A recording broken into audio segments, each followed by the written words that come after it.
Welcome to the Vergecast, the flagship podcast of cozy games.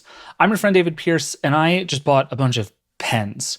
So we've been talking a lot about notebooks and stuff on this show over the last few weeks. We're actually going to talk a little bit more about it on this show. But a thing that I should admit that I don't talk about a lot here on the Vergecast or in life is that on the side of being like a digital note-taking lunatic, I'm also kind of a notebook lunatic. I go through these phases every once in a while where I'm like, okay, I'm going to become a notebook guy. I spend too much time on my phone. My phone is really useful, but what I need is just when I'm going to write things down, I'm going to do it on pen and paper. It's going to be great. Love it. I always forget that the real problem is that my handwriting is awful and that my hand hurts when I write too much. So I just buy a bunch of notebooks. I'm like, this will fix it. So I have like old, like 5-star school notebooks. I have a bunch of like Moleskine knockoffs. I have an actual Moleskine. I have this thing called the Tote Book from a company called Studio Neat that I really like. I have one that I bought at Staples. This one is my journal from high school in which I wrote a bunch of poetry to my girlfriend that no one is ever allowed to read. But the thing that I've realized most is that I need a notebook that is with me most of the time. So what I usually end up doing is getting like a little field notes thing that can just sort of live in my pocket. But the main thing is I need pens, like 1,000,000 pens. I don't want to spend any money on pens.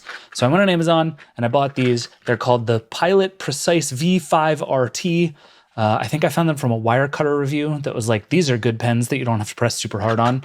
So I bought 12 of them. And my plan is just to put them everywhere, like one in the car, one in my backpack, one at my desk, one upstairs, one next to the bed. And then the goal is just to like always have a pen within reach. I try to carry a pen around, but I find I'm pretty good at having my notebook with me, but terrible at having my pen with me. So I'm going with like an infinite pens situation. It's going to be great. And I'm going to write in notebooks more often. Anyway, that is not what we're here to talk about today. It's a holiday week, at least here in the US. It's Thanksgiving. So instead of normal newsy Vergecast on a week where there's not really any news, we figured we'd do something slightly different. So what we're going to do today is we're going to talk to a bunch of different folks on our staff about some of the biggest stories of the year, the most important things that they worked on, the most important things that we covered, their favorite new thing that happened this year that had nothing to do with any of the stuff that we covered.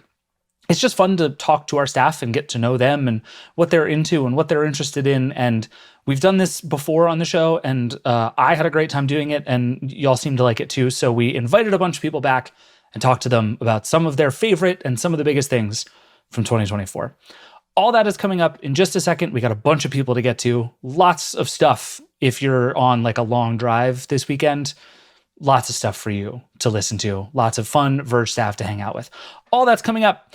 But first, I have to go distribute this mountain of pens all over my house and then systematically lose them one by one until I have to buy 12 more pens.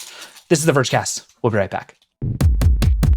Welcome back. All right, before we get into it, one tiny piece of housekeeping.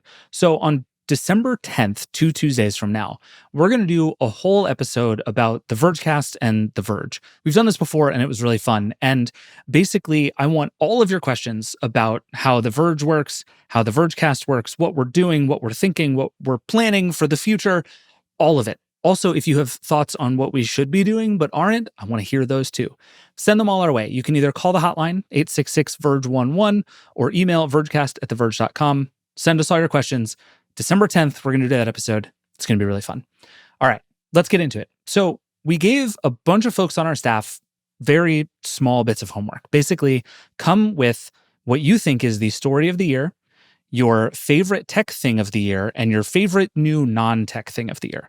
All these things are very broad deliberately because we figured people would interpret them differently and come with different ideas about what makes for a story of the year and what constitutes new tech thing of the year. Everybody came with delightfully different and interesting answers, and I think we're going to get a swath of basically all the things The Verge cares about, kind of all in one place, plus just a sense of some of our favorite new stuff.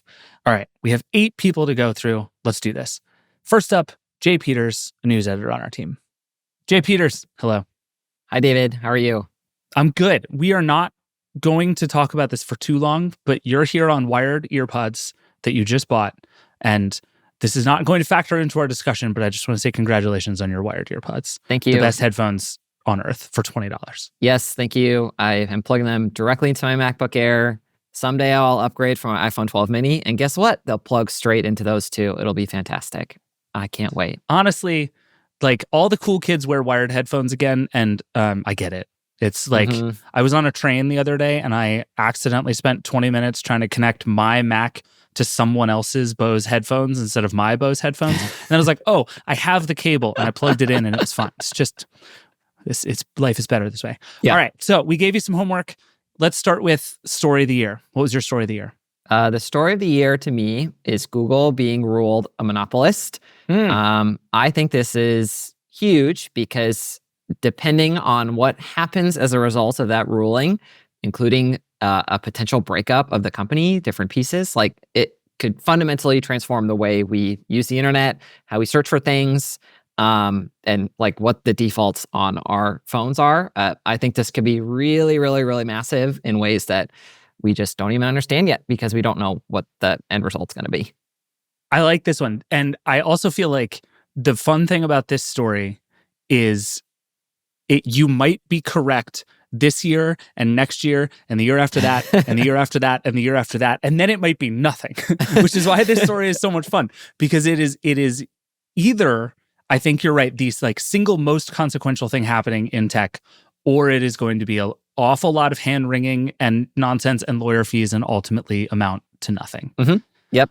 What if you were a betting man, which one would you pick of those two outcomes?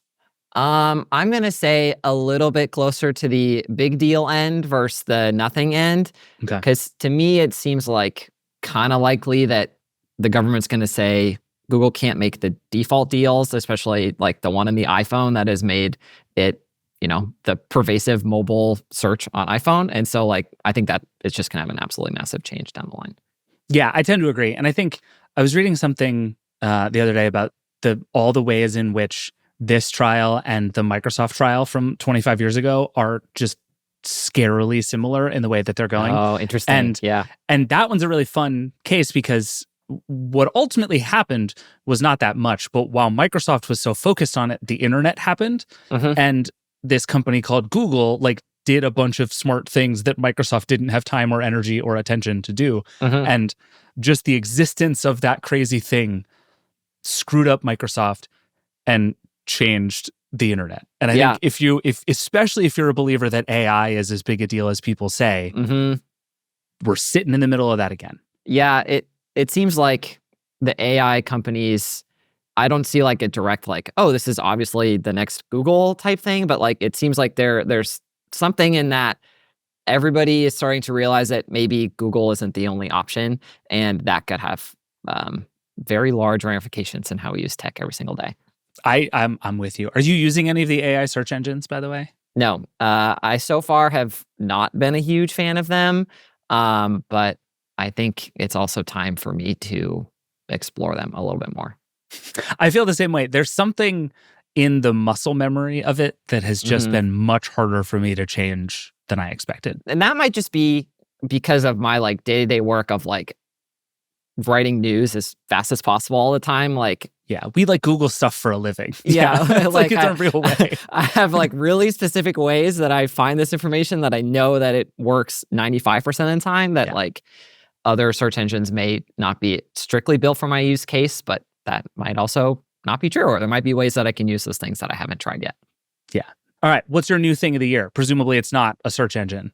What's your new thing? I would say my favorite new thing is a game I played this year. It was Final Fantasy VII Rebirth. I say this as a huge fan of the original PlayStation game. I loved the remake, and so I had really high expectations going into this one, and it totally exceeded them. It's like this just giant RPG. You're hanging out with your friends, these characters that I've followed and, fallen in love with in various, for various reasons, playing the games forever. And I thought Square Enix just totally delivered on this really incredible, huge, ambitious RPG. I also have a very special memory in that I played so much of it in the middle of the night while my new child was sleeping on me. So I have this kind of really cool attachment with what that game represented, in addition to the time of my life that I'm in right now. The genre of video games you can play with a sleeping child on top of you is a special thing. Yeah. Okay. I have never had the occasion to do this with somebody on this podcast, and I'm going to make you do this right now. Okay. I have never played 1 second of Final Fantasy in my entire life. Okay. Not for any good reason. It's just never happened. Yeah. So can you give me like the 60-second case for someone who has never played Final Fantasy to get into specifically Final Fantasy VII Rebirth?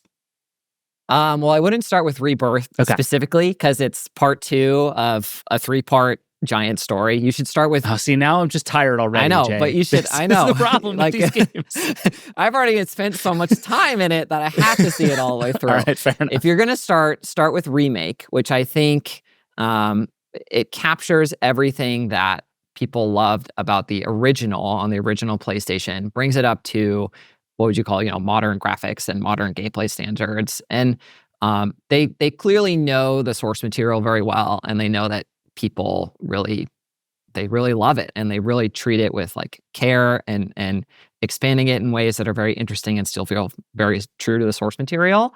But also have some kind of new, interesting spins on the story that everybody's very familiar with from the original game into this new stuff. So like, it's long, as a parent, I don't know if you're able to find 50 free hours to dig into that, but like, if you really want something to like settle into and just dig into, it's awesome. And it's really fun to play too. Is it the kind of game you can play in long stints or short stints? Can you play 20 minutes of Final Fantasy at a time? Yes, I would argue so, if only because that's a muscle I've had to develop since having a kid, just in general, is like understanding that not every session is going to be like 2 hours on the couch at the end of a workday. It's like 20 minutes here, 20 minutes there. And I think you can do it in that there's always like either like little quests to be doing, or you can, advance farther along whatever main story path that you're doing. And you can play it on Steam Deck, which I don't know if you have a Steam Deck, but I love my Steam Deck. It's a fantastic thing for if you have a kid and you just need to play a game somewhere around the house where you have time. I think you can do it. All right. I love it. All right. Last thing. Favorite non-tech thing of the year? Well, the sentimental choice is my new child, obviously. But no, that doesn't count. That's not if I have to pick something else, I got a pack of field notes notebooks from attending the XOXO conference in the final one in Portland this year. This is like a special brand that they made just for the show. And normally I've not ever cared about field notes, but I actually started like using them a bunch, and I think they're awesome. They're very pocketable. I like the little grid on the ones that I got here, just very nice for sketching random stuff. And I find that like I'm finding that writing to-do lists or outlining stories just with pen and paper and no computer has been like a really great thing for my brain to process stuff.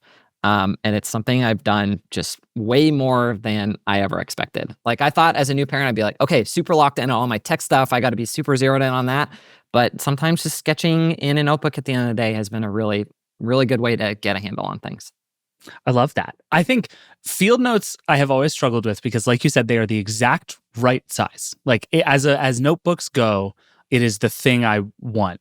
But I have never figured out how to like hold it in my hand correctly to write in it. Let's see it. Because it's just not quite rigid enough. Yes. And there's something I end up vacillating between these like giant, super sturdy notebooks that are like really easy to write on in any circumstance, and these like teeny tiny ones that fit in my pocket. And I love a field notes. They make great stuff, but there is something about it that is like, I just occasionally find it annoying to write in, and it drives me crazy. What I think I found is I do like your hand is the back, like it's the support for everything.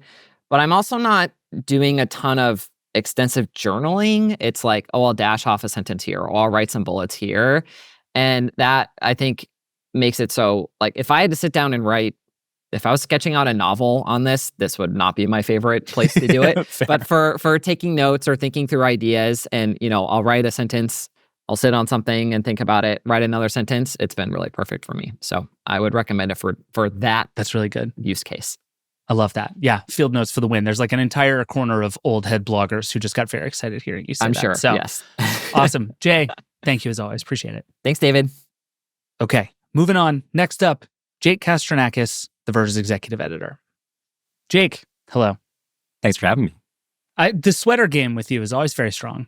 Most It's people all will Muji. not be able to see this, but the sweater game is very strong with Jake all the time. Can I tell you, Thomas Ricker, when he came from the Netherlands, Oh my God. Spectacular. that's the Europeans know what they're doing. Thomas at one point was wearing a sweater that I thought was very good. And then he put a scarf on over the sweater. And I was like, God, it's even better. And then he put a jacket on over the scarf and the sweater that was even better and tied the whole thing. It was the most incredible thing I've ever We're experienced. hopeless in comparison. Truly. All right, Jake, we gave you some homework. What's your story of the year? Okay, I hate to be that guy. I really do. I really do. But I have to tell you, it's AI. Okay. Listen, sure. It's okay. It's the obvious one. Yeah. One. But look, we came from a year where AI is the most hopelessly overhyped technology all year, nonstop. And I hate to be the person, but I think AI is actually good. Not necessarily for humanity. I don't want to say that. But just fundamentally on a product level, I can punch a button on my phone and have a conversation with I don't know what it is. It's best not to think about it. It can diagnose the problem with my air conditioning system, right? I don't know how to do that myself. Can I tell you my own story just from the other day? Yeah. So it's open enrollment time at Vox Media. We're all doing our benefits. I had to decide whether we wanted to do my health insurance that we get or my wife's health insurance through her job. And I looked at the summary of benefits document for I swear to God, hours. And my eyes glaze over. I couldn't remember which was which. The words, I uploaded the two documents to Notebook LM and was just like, which one's better given what I think is coming for the next year, and laid out a couple of things. And it told me the answer and it was correct. It was the most incredible thing I've ever seen. In a minute and a half, it was here is all the information you need about which insurance to pick. And I was like, oh, I had the same thought you did. I was like, oh, AI is good now. I take it back. There's the thing. Everybody has that moment eventually. And it's like, I don't know that this is going to completely revolutionize the world, at least as it is right now. But there are these small moments where it's like, that just saved me 10 minutes of Googling, right? It's not 100% correct, but it got me in the ballpark. And Yeah. That's actually what I need right now. I totally agree. I had somebody a while ago tell me that if you just look at AI as the world's most powerful summarization machine, that is both a much smaller vision for it and also really cool and full of neat things that it can do. And I've been thinking about that ever since. And it's like that there is a lot you can do there. And that's actually a thing it's good at. I think we have these maybe impossibly high standards for AI. And look, it's our job to hold these companies to those high standards. That's fine. I'm going to keep demanding that they make these things better. But if you told me, a year or two ago that I can on hand have somebody who will, give me a ballpark correct answer or do math for me or write something for me and it'll be reasonably good, that would seem impossible. And I think reasonably good is still pretty impressive. Again, problems abound. I will be the first to admit that. Right. But these things exploded. They are suddenly in everything. I do not know if people are actually using them in most of these places, but I have a suspicion that a lot of these very minor, small use cases, just writing stuff better, summarizing stuff, is going to become second nature for people very quickly. Yeah, totally. And I think 2025 is, I hope, the year where the high-minded rhetoric gets a little closer to the actual reality.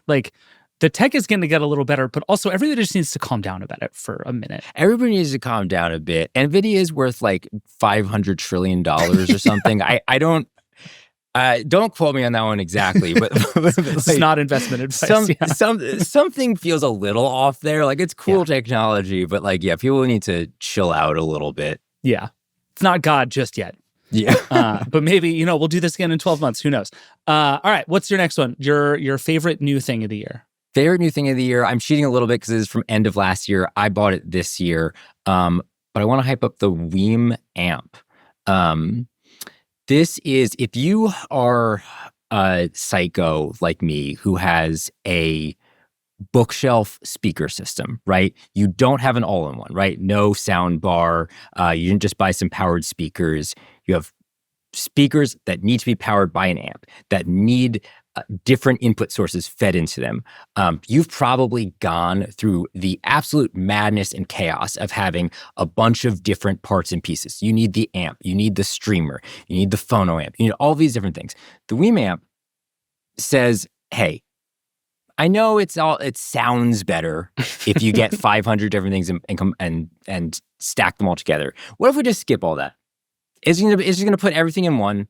It's $300. It sounds reasonably good, and it does all the things that I hate that all of these fancy sound system parts do not do. It automatically turns on and off. It doesn't get flaming hot in my cabinet. It streams things. It switches inputs automatically. My TV can control it. It's great. I love it. I cannot describe to you how convincing a pitch that just was. I think about my parents all the time who bought this like as tall as me set of speakers when I was a kid, and they still have it. And all the other parts of their system that they had, the CD player and the FM radio, all that stuff is a million years old and long dead, but the speakers still sound amazing. And they have spent all this time trying to figure out, the speakers are just sitting in the basement, and they're like, well, what do we do with these? Because again, like you said, it's, do I rebuild a room full of stuff? I'm going to buy this for my parents for Christmas, and it is going to blow their minds. I'm telling you, it is, as somebody who has done it over and over again, it is not worth rebuilding like all these separate items and stringing them together. It is such a hassle. The sound is not that much better. Don't come for me. Just give in to the simplicity.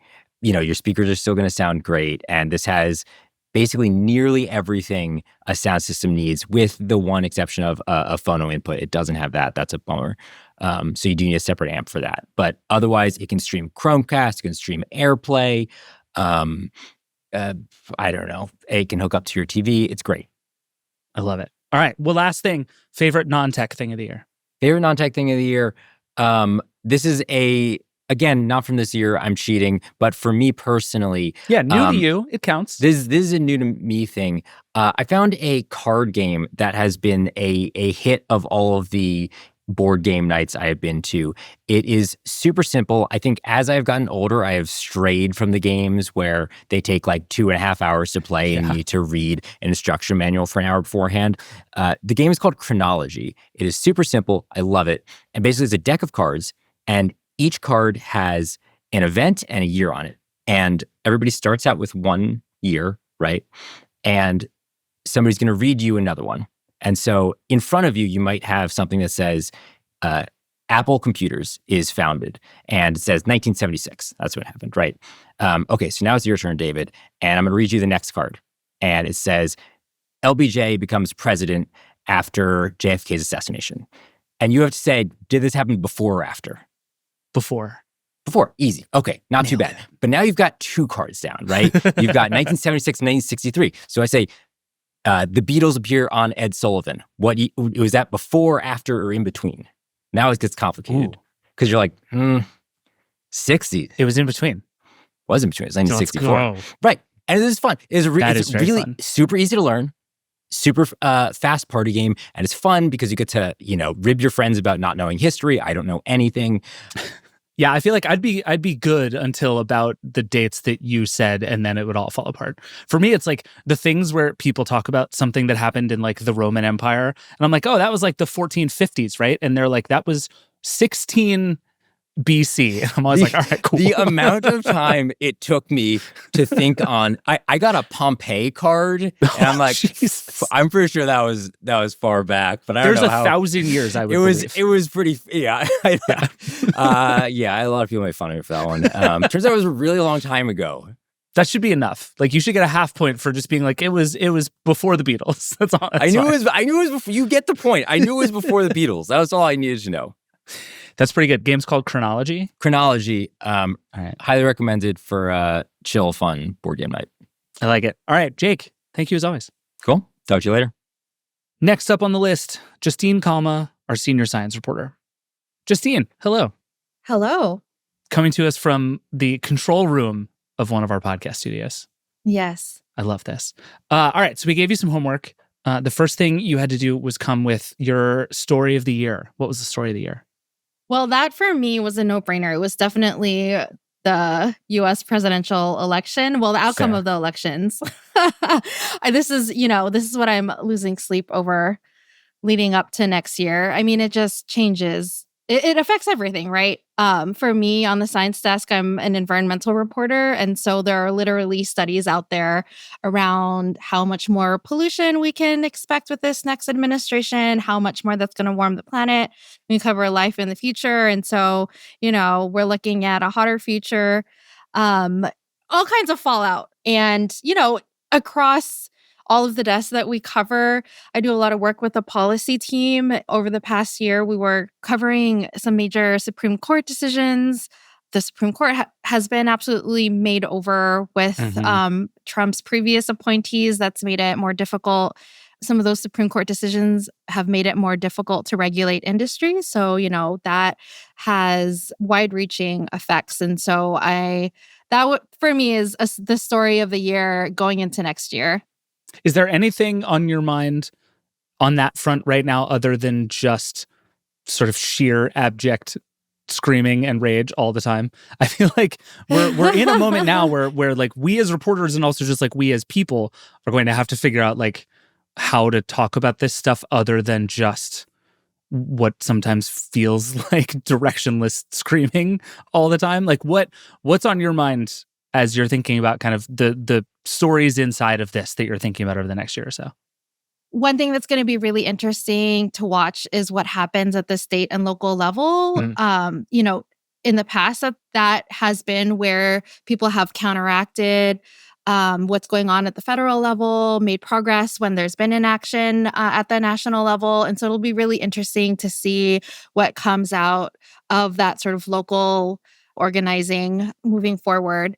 And then another interesting place to watch, which is like very divisive in the environmental community, but surprisingly super bipartisan, is going to be nuclear energy. I was going to ask you about this. Okay. Yeah, exactly. So, I mean, if you're looking at just my beat on The Verge, I think one of the biggest stories has been this. Is it too soon to say nuclear renaissance? It's probably too soon, but there's anything renaissance is like overkill, right? But but there's been a whole lot of interest in nuclear energy, particularly from tech companies looking for electricity for energy-hungry data centers. This is a growing issue with AI. We saw a slew of nuclear energy deals from Amazon, Google, Microsoft. Yeah, 3 Mile Island is coming back. Like what a weird version of the timeline here. So they say. We'll have to watch and see. Fair. But yes, Trump has been supportive of nuclear energy in the past. It's gotten bipartisan support. If you look at Trump's pick to lead the Department of Energy, Chris Wright, he is a fossil fuel executive, CEO of a fracking company, but also sits on the board of a nuclear energy company with Sam Altman. So that'll be really interesting to see. That company is developing advanced nuclear reactors. I don't know. We'll have to see what happens. Yeah. I feel like with a lot of that stuff, I always get tripped up trying to figure out how long these things take. Because on the one hand, we have these like super pressing issues, and the 3 Mile Island guy was basically saying like, we're ready, let's spin this back up and go back to work, everything's going to be terrific. And then you hear about all these projects that are, we're talking about like 2040 deadlines for things, and like God only knows where we'll be by 2040. Is this stuff going to start to become sort of meaningfully real next year, do you think? No.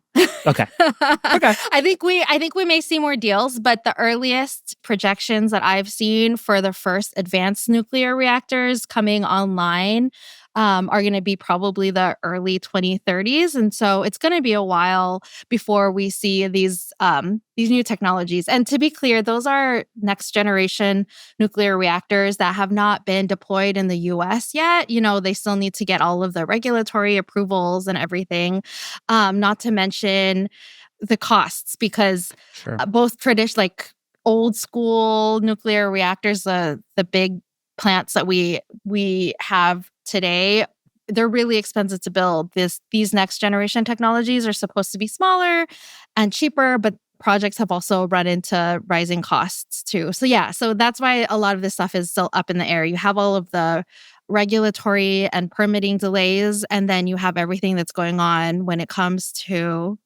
making this actually an affordable source of energy. Got it. Okay. And I would say it doesn't seem like the regulatory state is going to get more efficient and effective in the very near future. So I would not say my hopes are super high, but hey, we'll take it.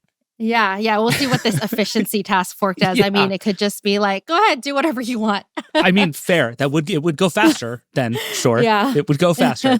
All right. What was your favorite new thing of the year? Okay, so I have to plug. I'm a really big documentary fan. I love nonfiction, but I had to plug this documentary that is still in theaters called Nurse Unseen. It's about Filipino nurses. I'm Filipino. My mom is a nurse, and at the Emmys this year, you saw the host talk about how ER went like 15 seasons without ever having a Filipino nurse. If you go into almost any hospital, medical establishment, you're bound to find a lot of Filipino nurses. And so this documentary goes into the whole history of that, why there's been a pipeline of nurses coming to the U.S. from the Philippines since really World War II.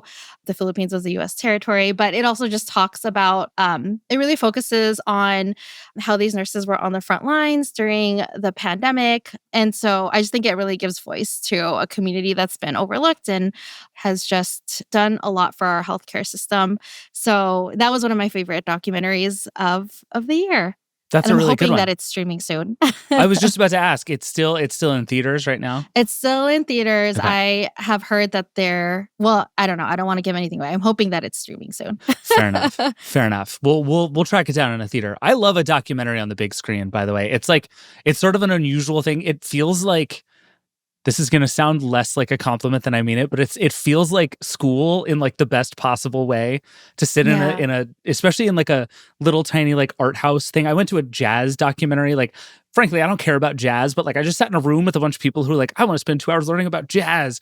And it was delightful. And I'm like, I give me more of those moments of like sitting in a lecture hall watching something really interesting together. Like, I kind of miss those days. It's good stuff. Well, okay. I'll say my guilty pleasure this year is I did go to a cat film festival in New York City. A cat film festival. All right. Yeah, which is exactly how it sounds. It's like basically your Instagram or TikTok reel full of cat videos, but on a big screen. But you don't go for the videos, you go for the community and all of the people who love cats as much as you do. And like all of the like cute kids that are having a great time. And it's just, I don't know. Yeah, exactly. You go to documentaries and those kinds of screenings to just be with your people. That's fantastic. It's like a fake, or it's like a backwards way of having a cat convention. I love that very much. Yeah. They're like, we're going to exactly. pretend this is a movie, but it's just so a bunch of cat people can hang out with each other. It's going to be fun. I think that film festival is on tour as well. In case Unbelievable anyone idea. wants to watch I have no notes on that. All right. Did you have one more pick for us? What else is on your list? Okay. Well, okay. I did pick one other documentary that I also saw in theaters, but it's also streaming on Disney Plus and Hulu. It's called Sugarcane. It premiered at the 2024 Sundance Film Festival this year. It's a really important watch. It's a tough one as well. It's about an investigation into abuse at an Indian residential school run by the Catholic Church in Canada after they found unmarked graves. It was created by an advocate who was actually a source that I've interviewed in the past. He's an environmental justice advocate, but his dad went to the school, and it's a really powerful story too about healing and his relationship with his dad and how they move forward. So that was another pick for me. That's a really good one. I feel like we're in this funny moment of like, there are so many great documentaries out there, and my list of ones to watch now is so infuriatingly long that I have to like, I need to cancel all of my streaming services except for the documentary ones for like 6 months and just catch up on documentaries, and it's gonna be great. I'm very excited about it. Yeah. Awesome. All right, Justine, thank you so much. Appreciate you doing this. Yeah, thanks. Oh, sorry. The other thing for the non-tech thing I forgot was our 2004 package was incredible this year. Like, it just brought me back to high school, and even just our talking about making that happen was just so much fun. Like all of us on the Verge staff, like combing through our pictures, trying to find them from 2004 and discovering that they've all vanished, and then seeing the story that came out of that was awesome. The first run of people's pictures from 2004 was pretty spectacular. Everybody seemed to have like one photo from that year, and it's always incredibly embarrassing and it just terrific. Loved it very much. Yeah, all of my 2004 photos are just like me wearing 2 popped collars and like a puka shell necklace. It was not like a cool time in my history, I wouldn't say. Oh my God. Yeah, I can see that so clearly. Well, that's the meanest thing you've ever said to me, Justine. That hurts my feelings. No, that was, I mean, who didn't have a puka shell necklace, right? Listen, I got out of it. That's all I can say. It took too long to get out of it. Is it back yet? I'm like, all that stuff is coming back, right? I'm just waiting till I see the high school students rocking it again. I assume so. I have 2 nephews in high school right now, and neither of them are wearing pukas, but like frosted tips, I think, are starting to come back. So like it's coming. The pukas are coming. It's a terrifying thought. I'm seeing my friends post pictures on social media, and I can't tell if it's them or their children because they're dressed like how my friends dressed in like middle school and high school. So, you know, it's real. It's real. It's terrifying, but it is real. It's real. All right. Sweet. Thank you for doing this. All right. This is really fun. Thanks so much. All right. We got to take a break, and then we're going to come back with more folks from The Verge sharing more of their biggest and favorite stuff of the year. We'll be right back. Support for the Vergecast comes from Grammarly. Look, you've probably heard that your business could use a new tool to increase productivity. In fact, certain coworkers might bring it up all the time, unprompted. But all the tools you're expected to use to improve efficiency might actually cause your work to become fragmented and exhausting. Not only that, it could be costing you money. And that's why Grammarly delivers a consistent communication experience across your organization's ecosystem. So roadblocks at work get unblocked fast. Grammarly seamlessly works across over 500,000 web and desktop apps. And Grammarly stats say your company will get 25% faster time to resolution for support tickets, 52% less time spent writing sales emails, and you can potentially save 19 days per year per employee. Best of all, it only takes days to implement. No IT overhead required, so you can unify your team and see results right away. You can join the 70,000 teams and 3 million people who trust Grammarly to work faster everywhere they communicate. Just go to grammarly.com/enterprise to learn more. That's grammarly.com/enterprise. Grammarly, enterprise-ready AI. Support for this show comes from ServiceNow, the AI platform for business transformation. You've heard the big hype around AI, but the truth is AI is only as powerful as the platform it's built into. ServiceNow is the platform that puts AI to work for people across your business, removing friction and frustration for your employees, supercharging productivity for your developers, providing intelligent tools for your service agents to make customers happier. All that is built into a single platform that you can use right now. That is why the world works with ServiceNow. Visit servicenow.com/AI for people to learn more. Support for the Vergecast comes from the Home Depot. Hey, it's almost the holidays, and whether you're planning to travel or host, it's always good to have that extra layer of safety and security to help ease your mind. And now, with help from the Home Depot, you can stay connected and protected with the convenience of smart home security products. The Home Depot offers a wide selection of products that afford you easy control and automation of your home, with top smart home brands like Ring, Google, Wise, and more. From smart cameras with 4K surveillance to doorbells that can be operated from your smartphone, the Home Depot has it all. Whether you're an expert or new to smart home tech, the Home Depot can help you find what works for you and your home. Visit the Home Depot online or in store and purchase your smart home products to give some peace of mind this holiday season. Because smart homes start at the Home Depot. All right, we're back. Let's just keep rolling. Next up, Viren Pavic, our supervising producer on our video team. Viren, hello. Hello. You told us before we started recording that you didn't prepare at all. So this is going to go really great or really terribly. And either way, I'm very excited. It's going to go great. I feel good about it. I'm always underprepared for everything that we do. So Just under promise and over deliver. That's the Viren story. it usually ends up pretty good. So, let's try it out. I'm into it. So thing number 1 was the story of the year. What's your story of the year? I'm immediately coming with a curveball here. I'm going to pick a video of the year. I am a supervising producer at The Verge. So I feel like I can pick a video. Is that okay? Can I break the rules here? You can pick whatever you want. Okay. For video of the year, I have to go with the Vision Pro review because it was just like one of those like classic Verge reviews that was just like way overproduced in a short period of time. It was a whole team just working together like late into the night.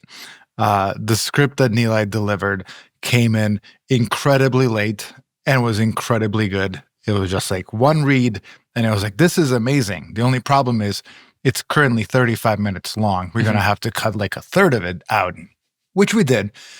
But it was such a strong script. It was really good. And then just, it was a new product category for Apple. A lot of eyes on it.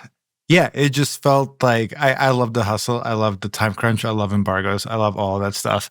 It is exhausting, but it was a very exciting time of the year. And it was like very much at the beginning of 2024. And it feels like, I don't know, it feels like it was either like 2 days ago or like 7 years ago. I can't decide. Yeah, I hear that. I feel like if we had been talking in February, like what are going to be the, technology stories of the year for 2024, I feel like we all would have picked the Vision Pro to be one of them. And our video was very good.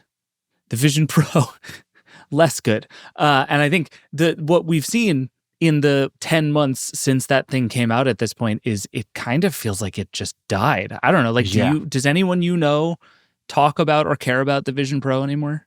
No, there's always like a moment on Threads maybe when somebody who has the Vision Pro is like, hey, this cool thing came out, you should look at it.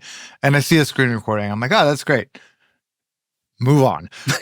But like 2 weeks ago, the ultra wide monitor support came out. People are excited about this. Yeah. Looks pretty sick. Like pairing it with a Mac Mini and having that that workspace, incredibly amazing. You will still need a monitor. It's not like you can just live in Vision Pro and like fully commit yourself into it. I did use it, during our testing period and everything. And that was the thing that I actually enjoyed the most. Just external monitor, using it as just like an extra monitor, like leaning into a Lightroom photo, right? Or like just getting closer to it and doing some like brushes and coloring and everything did actually feel incredibly fun. Like I thoroughly enjoyed that. I don't know if I can do it for hours and hours and hours, but being in the Vision Pro, like virtual monitor, using it, that was for me the best use case for it. I do wish like Apple Pencil gets some kind of support there because it takes you away when you have to like go back to keyboard and mouse sort of thing. Like it's like, oh, okay, I'm still using kind of a similar input here, even though the feature is good. So I wish there was like more there to do, even just like zooming in or like doing more stuff with it. So that was like a good use case. So I do understand why people are very excited about the ultra wide monitor. But yeah, the price is just too extreme for anyone to like buy this and use it. But it's impressive and it's just too expensive. Yeah, I could not agree more. And the improvement is increasingly far away. It seems like like the solutions to this problem seem like they keep slipping out. But let's move on. Thing number 2, your favorite new thing of the year. It's the Vision Pro. No, I'm kidding. How did a good twist? Yeah. By the way, all right. I struggle with this one a little bit because there are like two things. One also came out a long time ago, or at least it was announced a long time ago. It's the Fuji X106. Yep. I figured that might be your answer. I know. I'm so predictable. The thing about it is that, I've had the X100, I don't know, second or third generation, long time ago, and decided to get rid of it. And I've been missing it ever since. So when this one came out, I was still a little hesitant, like, do I really need to spend money on yet another camera? And I did it. It took 8 months for it to get delivered. So I just got it like last month, right? 8 It was months? Oh, wow. like, yeah, I ordered on like the day that it came out. Yeah, we And I talked think about it on this show, how you were like in the middle of talking yourself into buying it. Oh my God, that is very true. I forgot. Look at this. What a beautiful first circle. So I've only been using it for a little bit, and I've had a couple of work trips, and it's just like, oh yeah, this is my favorite thing. Like, I just love this camera so much. I've been also reviewing some bigger cameras, and they're like that difference between like, hey, a tiny little 35 millimeter camera and a big full frame camera. It's like, I still love this little tiny camera so much. So that was that's probably my pick. I'm also like incredibly like indecisive person. So Okay. What was your other one? Just give me 10 seconds on your honorable mention here. Kino app. Ooh, the halide video one, right? Yeah. Okay. Like, I did the iPhone review in tandem with Neelide this year, and it was kind of the first time. A little bit disclaimer. My personal phone was like a 13 Pro. It didn't have any of the fancy recording features. So it was like, oh, now I have ProRes. Now I have Apple Log. Wow, ProRes is like so huge. I can't work with this. So Kino was the option that had the, HEVC files. Use that. The LUTs that they have built in are really good. I like Tyler Stallman's LUT the most. It's just really nice. I've been using it a lot more. So finally, I have an action button. It is programmed to open Kino. I use an iPhone as a camera a lot more this year than ever before. That's a good one. I like that. All right, last thing. Your favorite non-tech thing of the year. This can be anything you want. It just can't be tech. This was tough. Liam was helping me out because I did ask him like ahead of time. We just walked away from a meeting. And I was like, do you know what I should do? He's like, I don't know. It can be anything. Like, maybe you got good at making coffee. In fact, yes, I did get a coffee machine. Yeah. So that's one of the things. The other one is, it's good to step away from our tech bubble. We're all in our tech bubble. And the way that I do it recently is this magazine called Mounting Gazette. It is absolutely massive. And I do mean like physically. It's just like a big magazine. Oh, wow. Okay, sure. But yeah, it's all about outdoorsy stuff. It's all about like it depends on the season, but skiing, snowboarding, just being outdoors. It used to be a magazine long time ago, and someone who lives up in Tahoe area, he decided to buy the brand back, and now he's making this really beautifully crafted magazine. And I feel like, I don't know, I am a print person. So I do like print products, and it just feels nice to kick back, open it up, look at some beautiful photography, and read about stuff that I really like, which is skiing and snowboarding. So I love that. You know what I was thinking about the other day? I haven't bought a coffee table book in a million years because it just feels like those don't exist anymore. A, we should make one. I agree. We should. But B, like magazine as coffee table book is kind of an incredible idea. Just like give me a big giant thing I can bring into my house.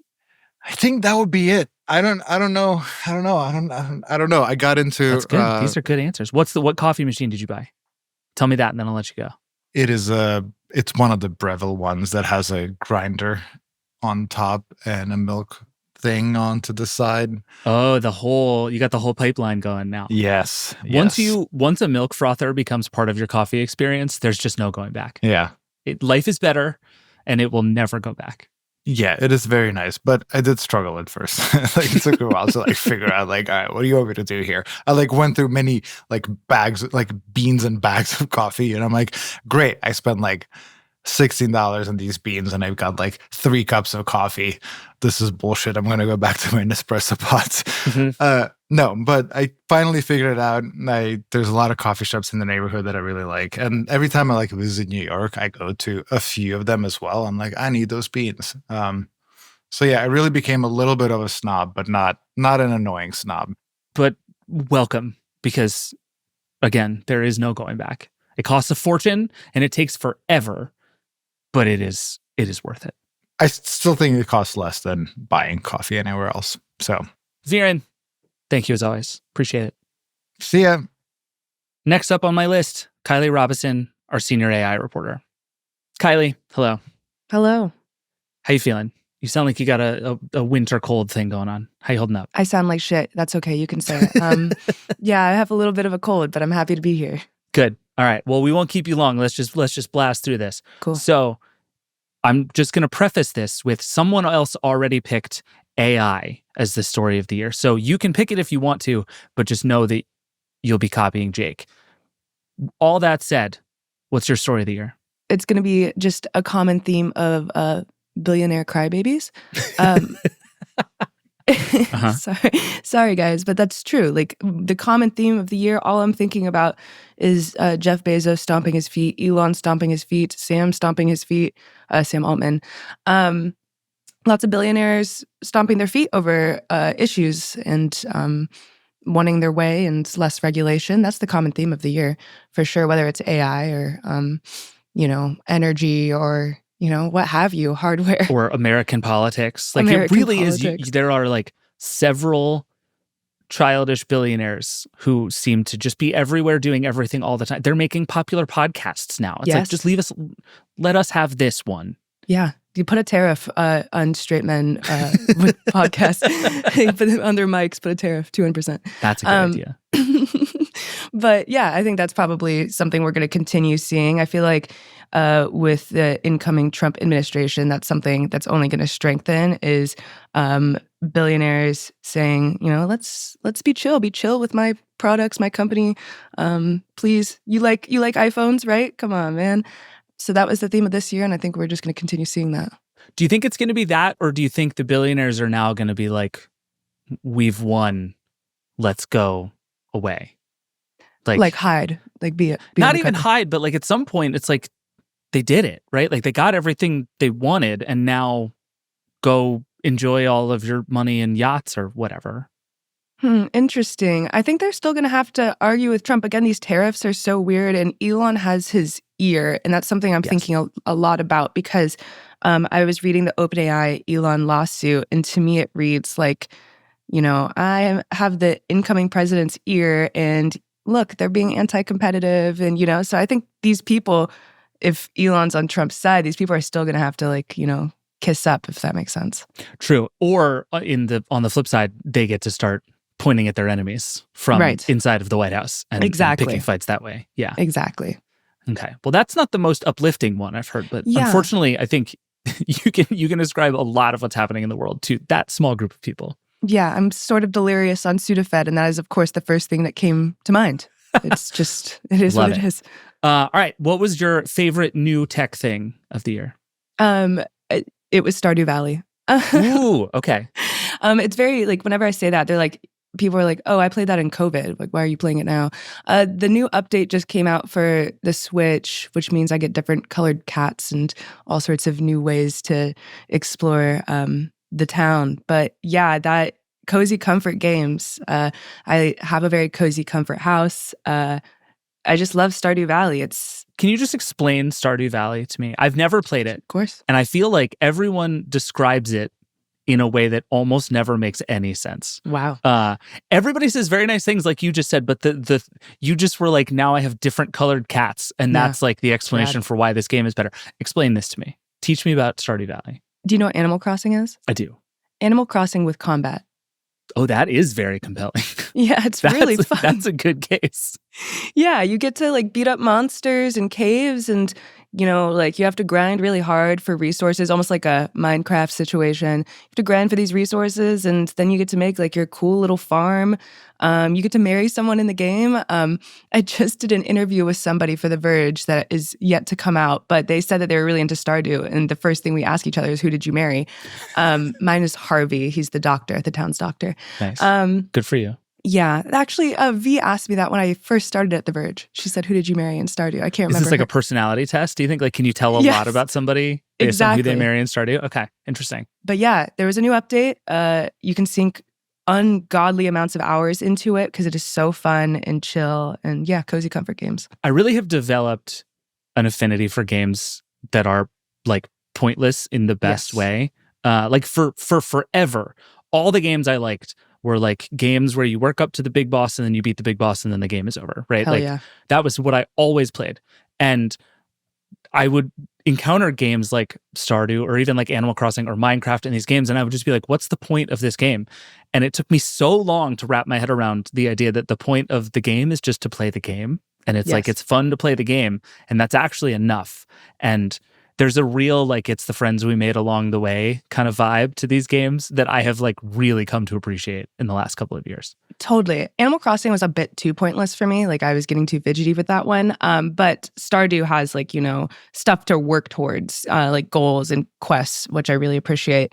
I restarted Skyrim this year too, which is like another pointless time sink from 2011, but you gotta love it.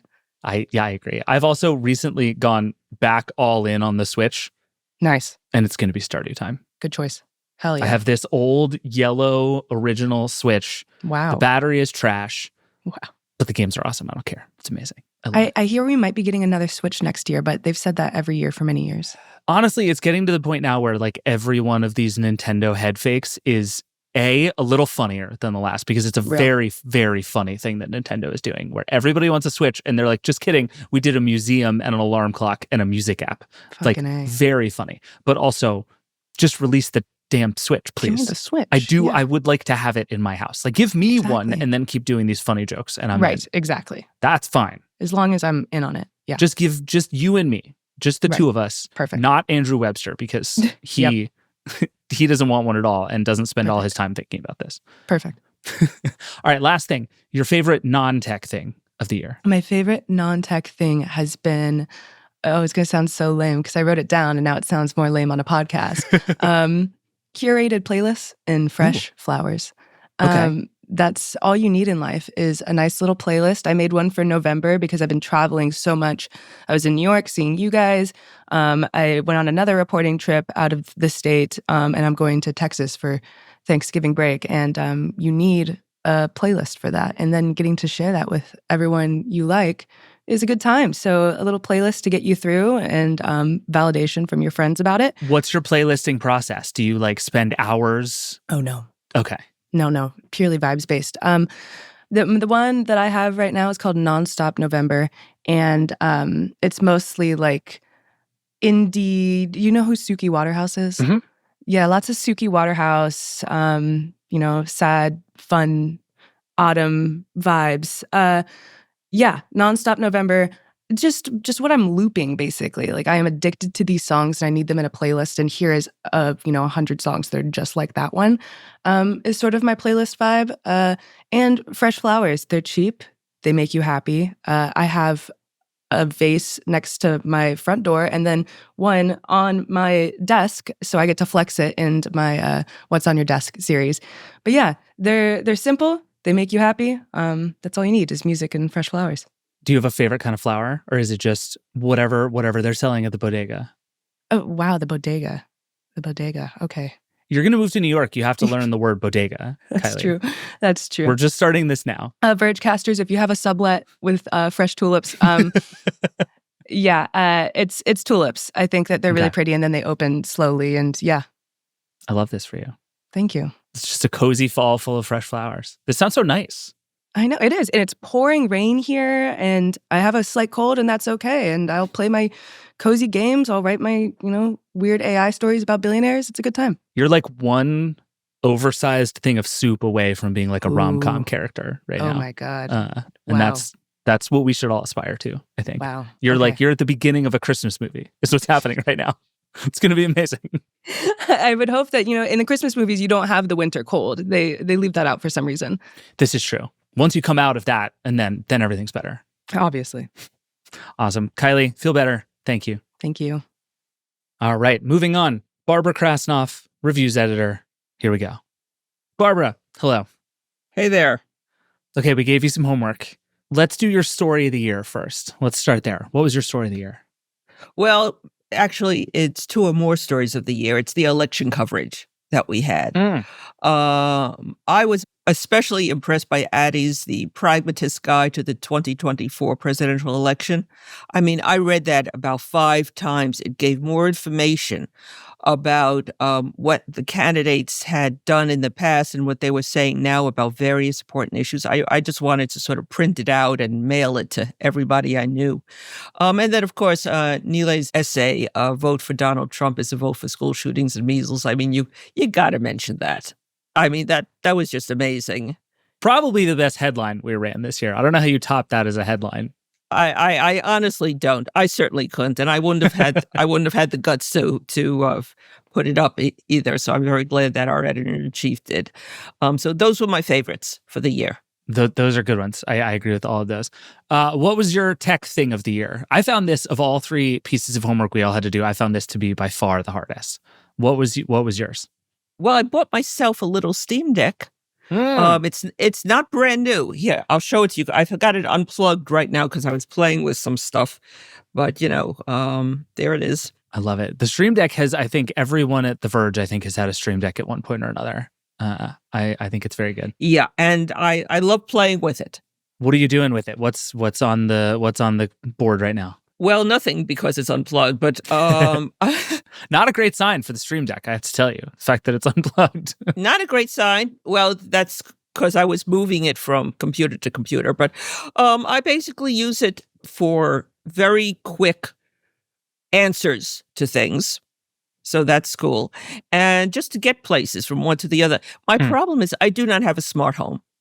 So I can't use it for the really sexy things that Jen uses it for example. Yeah. But also I just like playing with it. I like playing with different things, and I'm going to play with it some more. What fun stuff have you discovered? Even things that haven't stuck. I feel like I'm with you just in the sense that having a bunch of buttons in front of me is just endlessly fun. And I will find a bunch of wildly unproductive things to do with them just because it's fun to press buttons. Well, I've been trying to attach it to my Chromecast. Ooh, that's good. I haven't done it yet, but that's my next project because at home, well, we have just the one TV. And what we tend to do is we run these constantly, this background stuff on birds in various interesting places or cute kittens because it gets the blood pressure down. And what I want to do is to be able to just press a button and have the cute kittens pop up on the TV. So that's my next project. That is an extremely good idea. I have been spending all year trying to figure out how to more quickly play a specific set of YouTube videos. My problem is I have a toddler who between 3 and 12,000 times a day just stares at me and demands Moana. And I've mapped the shortcut button on the Roku remote to get there. I've done a bunch of stuff. I've tried to figure out all these macros that will do it. I love the idea of just having a button that is just play the happy video. And then he can do it himself. Just play the video. And also because we are unfortunately a Google Voice household.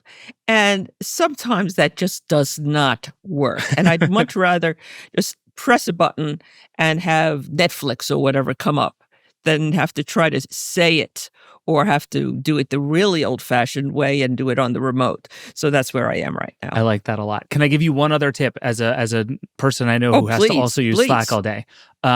Using the Stream Deck to change my Slack status has been wonderful and also has made me a better coworker because I now reliably change my Slack status. So just to have a thing that's I have one that's like a BRB with the little hanging BRB sign. Yeah. And I just have a button on it that I can press on the Stream Deck and it puts me up at BRB for 60 minutes. Oh, that's perfect. Game changer. That is perfect. Thank you. I There you will go. definitely take that into consideration. Happy to help. All right. What's your other thing? Non-tech thing. Totally non-tech thing is Googly eyes. See this? That's so good.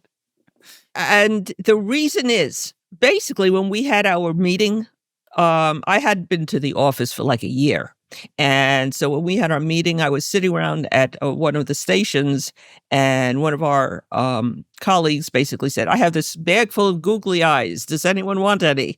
And I said, sure, I'll take a couple. And I stuck it to the back of my phone.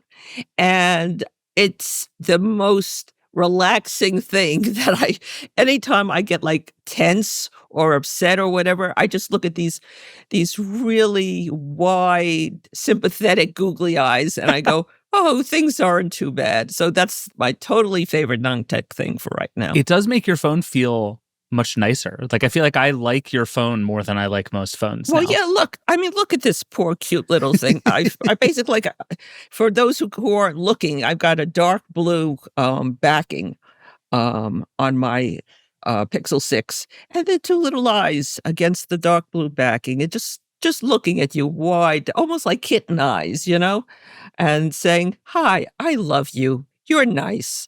It's adorable. And they're like almost perfectly aligned, but just slightly. It's great. I'm a big fan. There's a real googly eyes thing happening in our newsroom now that I love very much. V Song on our team, I know, instead of getting the new Mac Mini, just put googly eyes on her old Mac Mini to make herself feel better about it. And that seems to have worked very well for her. V is the one who gave me these, so. There you go. She's starting a trend here. Googly eyes, all the things. Do you now look around your house being like, what else can I googly eyes? I feel like a bag of googly eyes makes someone very dangerous. Oh, yeah. Well, yeah, absolutely. In fact, I'm looking on Amazon or someplace. I'm going to get a bag of those so that I can not only use them on things here, but so I can carry them with me. So if I meet somebody who's like not in a good way, I'll just hand them a couple of googly eyes.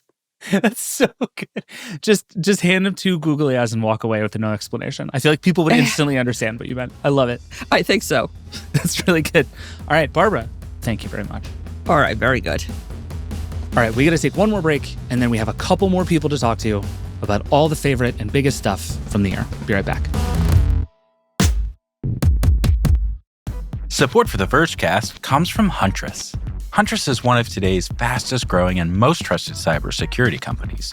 Its platform is purpose-built for small to mid-sized businesses and delivers enterprise-grade security with the technology, services, and expertise needed to defend against today's cyber threats at a price that makes sense. It's become easier than ever for entry-level hackers to do damage. That's why Huntress built a fully managed, highly sophisticated security platform for its customers to guard against threats. The Huntress system includes endpoint detection and response, identity theft detection and response, security awareness training, and a game-changing security information and event management product that just launched. Plus, you can rest assured that their 24/7 security operations center's elite threat hunters will offer real protection from legitimate human experts all day, every day. So, if you want cutting-edge cybersecurity backed by experts who monitor, investigate, and respond to threats with unmatched precision, you can visit huntress.com to learn more and start your free trial. Support for the show comes from ServiceNow, the AI platform for business transformation. You've heard the big hype around AI, but the truth is AI is only as powerful as the platform it's built into. ServiceNow is the platform that puts AI to work for people across your business, removing friction and frustration for your employees, supercharging productivity for your developers, providing intelligent tools for your service agents to make customers happier, all built into a single platform that you can use right now. That's why the world works with ServiceNow. Visit servicenow.com/AI for people to learn more. Support for the Vergecast comes from Stripe. Payment management software isn't something your customers think about often. They see your product, they want to buy it, and then they buy it. That's about as complex as it gets. But under the hood of that process, there's a lot of really complicated things happening that have to go right in order for that sale to go through. Stripe handles the complexity of financial infrastructure, offering a seamless experience for business owners and their customers. For example, Stripe can make sure that your customers see their currency and preferred payment method when they shop, so checking out never feels like a chore. Stripe is a payments and billing platform supporting millions of businesses around the world, including companies like Uber, BMW, and DoorDash. Stripe has helped countless startups and established companies alike reach their growth goals, making progress on their missions, and reach more customers globally. That platform offers a suite of specialized features and tools to power businesses of all sizes, like Stripe Billing, which makes it easy to handle subscription-based charges, invoicing, and all recurring revenue management needs. Learn how Stripe helps companies of all sizes make progress at stripe.com. That's stripe.com to learn more. Stripe. Make progress. All right, we're back. Up next, Alex Heath, deputy editor at The Verge and the author of the very good Command Line newsletter. Alex Heath, hello. Hi. You have an AI background, and you just alerted us to the Riverside Mac app, and this is the greatest day of my life. So all of my answers before have changed. My thing of the year is that Riverside, which we use to record this podcast, now has a desktop app, and everything will be wonderful. Happy Thanksgiving, David. Seriously, this is what we do here. All right, so we gave you some homework. What was your story of the year? It's a theme, and I'm calling it the AI rat race, which is just this idea that all of the big tech companies and OpenAI, Anthropic have just been trying to one-up each other all year long with all of these announcements to a kind of petty, hilarious degree. And I expect that to only continue next year, but this year really felt like it ratcheted up quite a bit. And apologies if others have said something along these lines, but I don't think you can like seriously say there was a bigger story in tech this year than that. I agree. And I actually think I like that way of thinking about it too, that what we've had is this like incredibly high stakes, expensive game of like teeny tiny one-upsmanship all year. Yeah. Like everybody's just doing 5% better than everybody else every 3 weeks all year and spending ungodly amounts of money. Yeah. And it all blurs together, and you reflect back on the year, and it's like, I guess ChatGPT is a little better to use. Claude is better. Like all of these things feel better, but I haven't felt the kind of aha early iPhone moment this year. It's just felt very kind of constantly iterative. Yeah, we like skipped straight to the iPhone 14 era of AI. So you said you think it's going to continue next year. Yeah. Do you think so? Like there's another case to be made that like we're hitting sort of a slowdown with these models. Maybe there's like a bubble that's going to burst. Maybe everybody is going to finally like take a deep breath and start to ask real questions about AI. You don't think any of that's coming? Oh, David, it's like you were reading my newsletter before it even comes out. It will have come out by this time. There you go. No, that is actually an interesting point. There is this concept in AI called the scaling wall that seems to be hitting everyone in the face, which is just this idea that everyone thought that new models would get dramatically smarter the more compute and money you threw into training them. And that's turning out now to not be the case. So I and others have reported that Google and others are seeing diminishing returns from training their next kind of frontier models. And the consensus seems to be that that's okay because there's a lot of work that needs to be done with just building good experiences around the models that exist today. Yeah. And agents are a thing I think we're going to be hearing a lot more about next year, which are basically LLMs that do things on your behalf, that can chain together multiple actions, take over a desktop interface or a phone or something like that. And you can achieve agents with the models that exist today. It's all, the magic is done in post-training and what happens after you've trained one of these large models. And the scaling wall seems to be applying to training new models, but not necessarily improving the ones that exist today. That's fair. Do you think the leaderboard has changed this year? Like as we look at who is winning this race, it's been a wild game of kind of leapfrog. But looking back, do you feel like we're in a different spot than we were 12 months ago?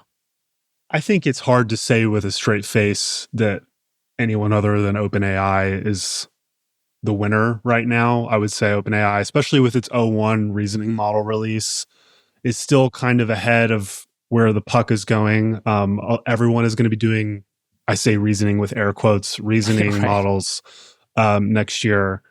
I will say it does feel like Meta has significantly moved up the leaderboard this year with Llama and the excitement around it and the adoption of it. Gemini seems to be doing okay. I think Google's happy with it, but wishes that more businesses were using it. Anthropic is killing it on the business side, on just being accessible through every cloud provider. And OpenAI is the big consumer bet, that ChatGPT is going to be the next Google or the next Facebook. It kind of has to be to justify OpenAI's insane valuation. So it's a lot of the same players. They all kind of constantly move up and down. That's why I call it a rat race. But going into the new year, going into December, and I caveat all this with saying a year ago, my Thanksgiving was ruined because Sam Altman got suddenly fired from OpenAI. Fair. I guess in that sense, an awful lot has changed in 12 months. And Nilay was at, I think, Disneyland, and we were just constantly calling each other while he was in between rides trying to confirm reporting that we had all week long on The Verge. So, who knows what could happen? The AI industry moves very fast. But as of right now, feels like OpenAI still has a little bit of an edge, but that edge is rapidly dulling, which is interesting. Yeah, I agree. All right, next thing on the list, your favorite tech thing of the year. Mm-hmm. It's not Riverside for Mac, though. I am also very happy about this. It's another app that, I just think a lot of AI apps aren't very good, but there's this one I've found that I use on my Mac all day long called Granola. And it's a meeting note-taking app. It gets around wiretapping laws by not actually recording your calls, but what it does is it runs a hyper miniaturized LLM live while you're on a Google Meet, a Zoom, whatever FaceTime call, and transcribes it in real time. So it doesn't save the audio file or let you listen to it after, but it gives you a transcript. And then it has been kind of post-trained to really focus on summarizing in an actionable way how you would want to see notes from a meeting, almost like you've got a personal assistant that's like in the meeting with you. I've been using it for like our editor calls, for interviews, and it's got a pretty nice interface, and it's fairly well integrated into Mac OS.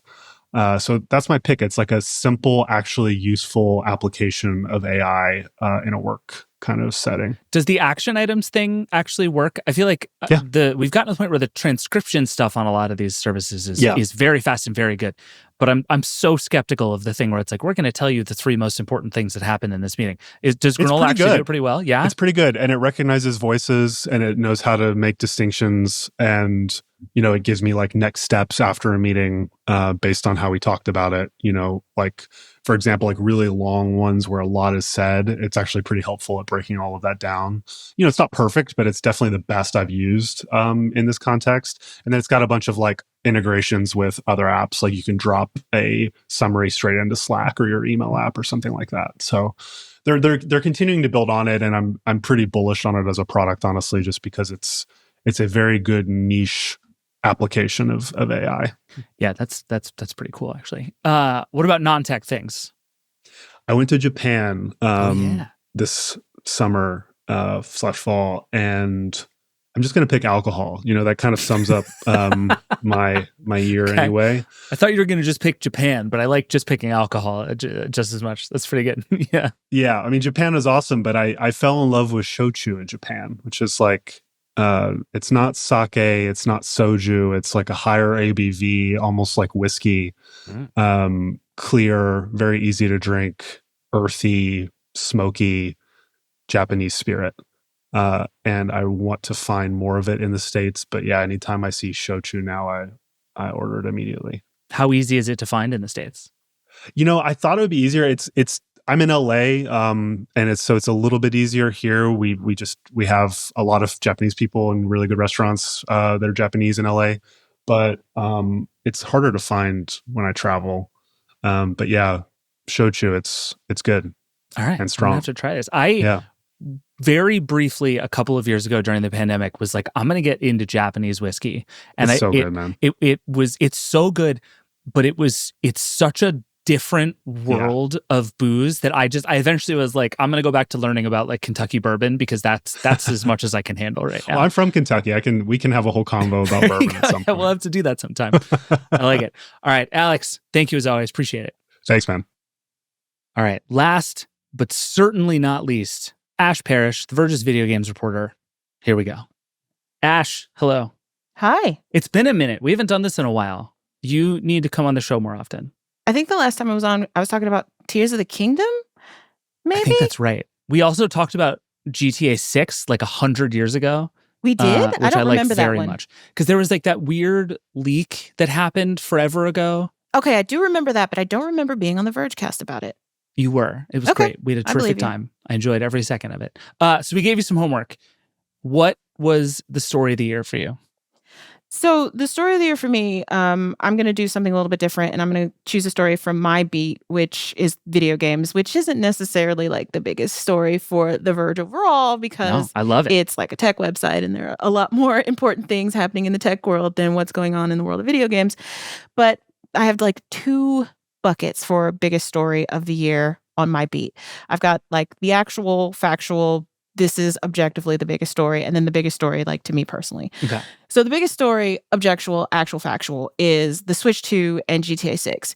They are these like almost oppressive figures looming in the distance that is like slowly coming towards the video game industry.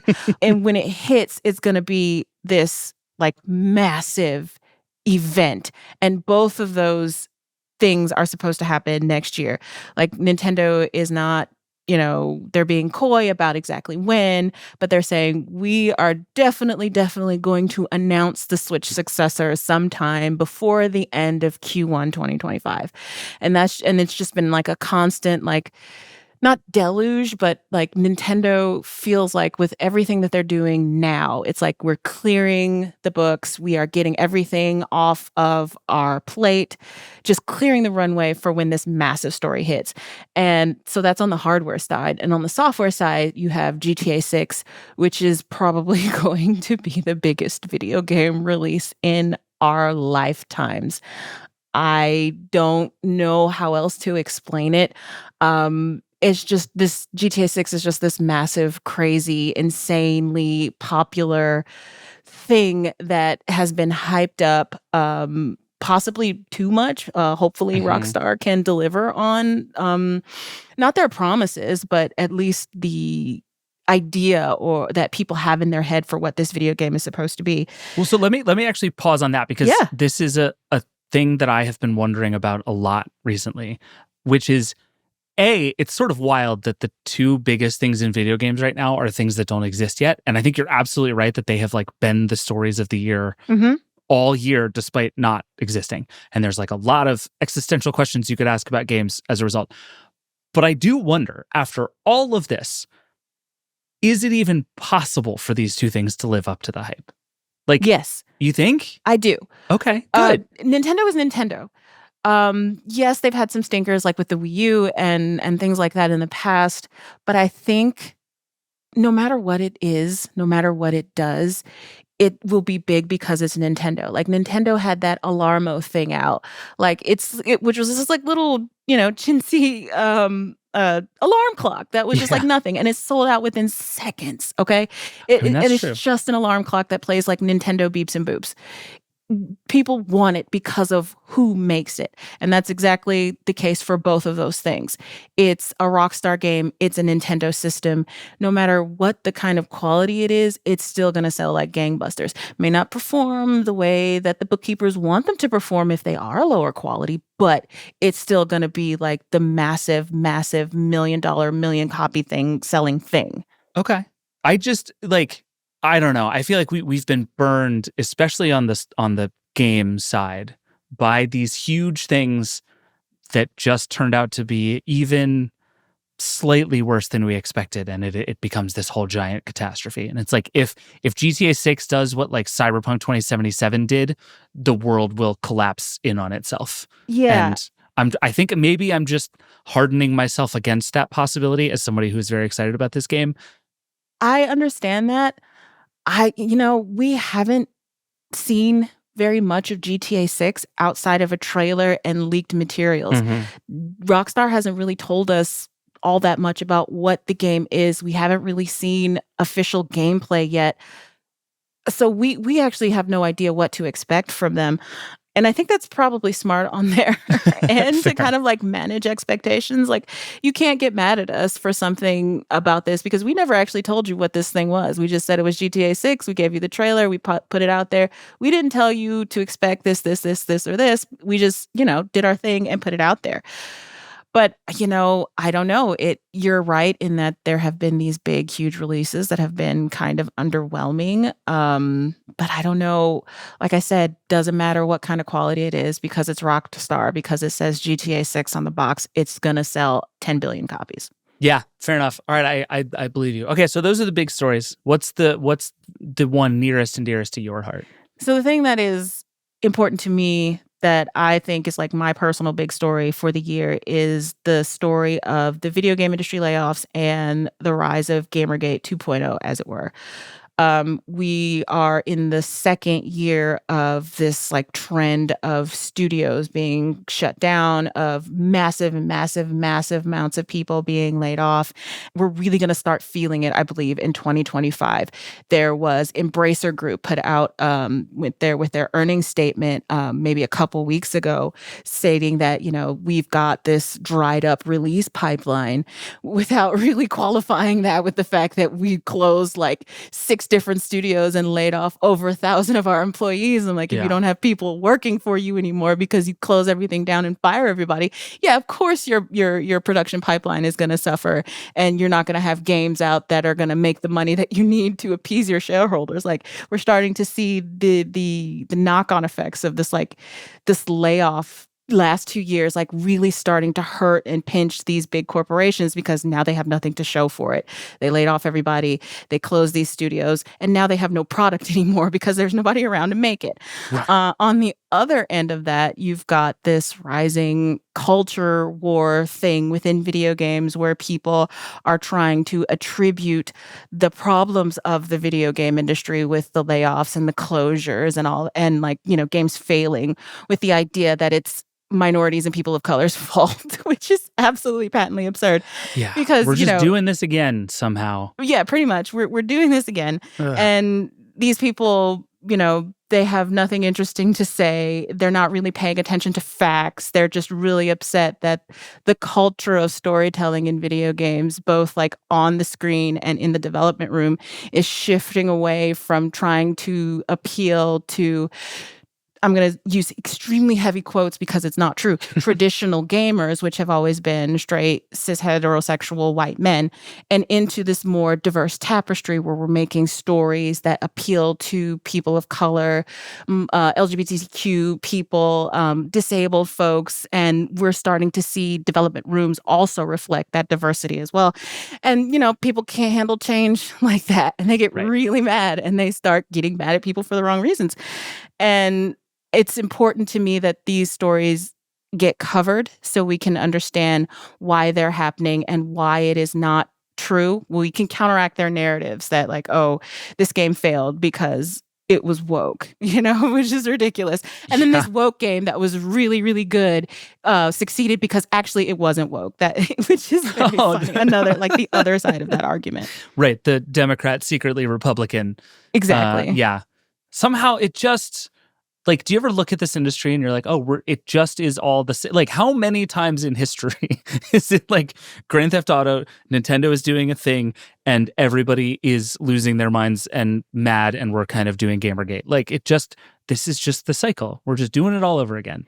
I think the problem with that is specific to the video game industry is that we do not have the kind of institutional memory that other industries have, because of the way that the industry is currently working in terms of journalism and in terms of having a dedicated group of people that are covering these kinds of issues, but we fire them all the next day. Like, it's really, really hard to keep a job in video games journalism right now.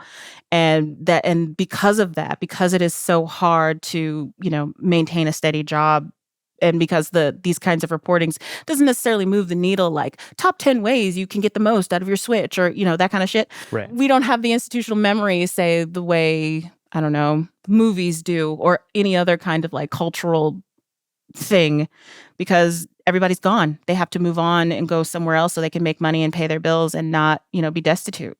Totally.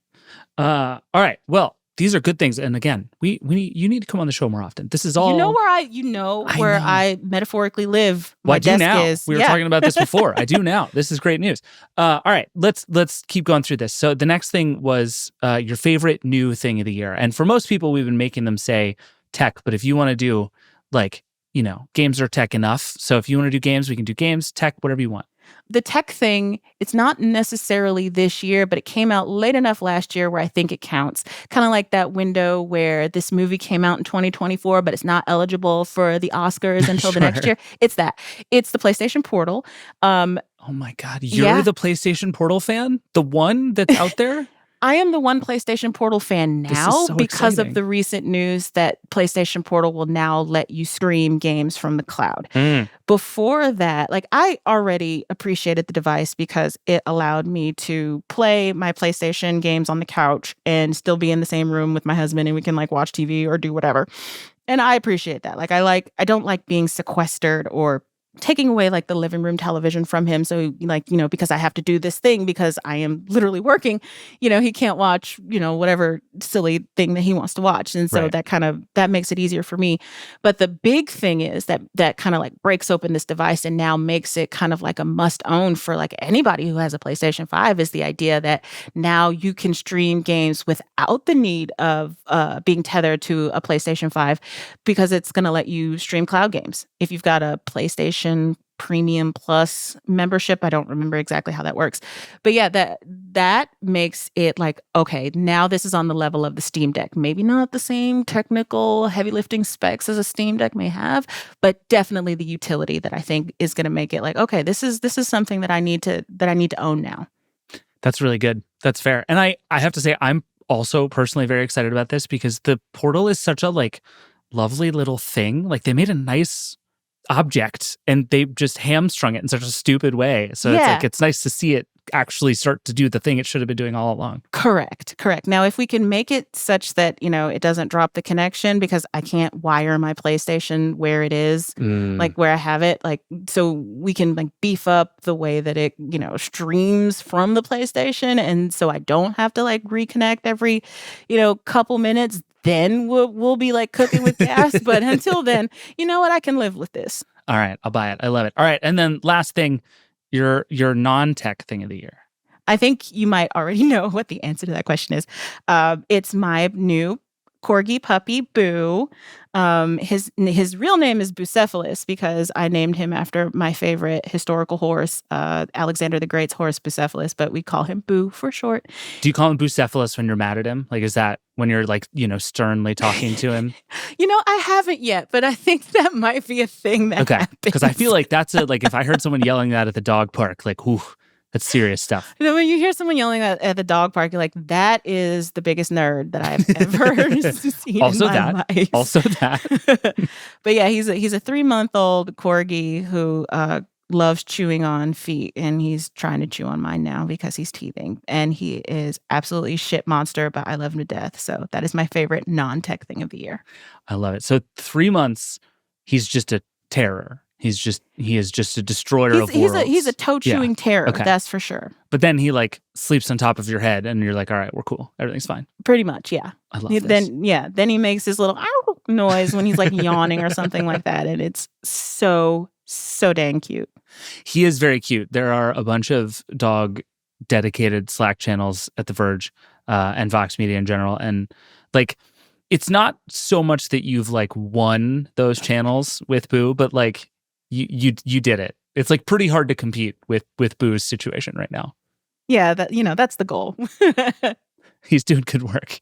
All right, Ash, thank you as always. It was great to have you. Come back soon. We have, I think, a lot of stuff to talk about in 2025. So we will definitely have a lot of stuff to talk about in 2025 for sure. All right, we'll see you then. Thanks.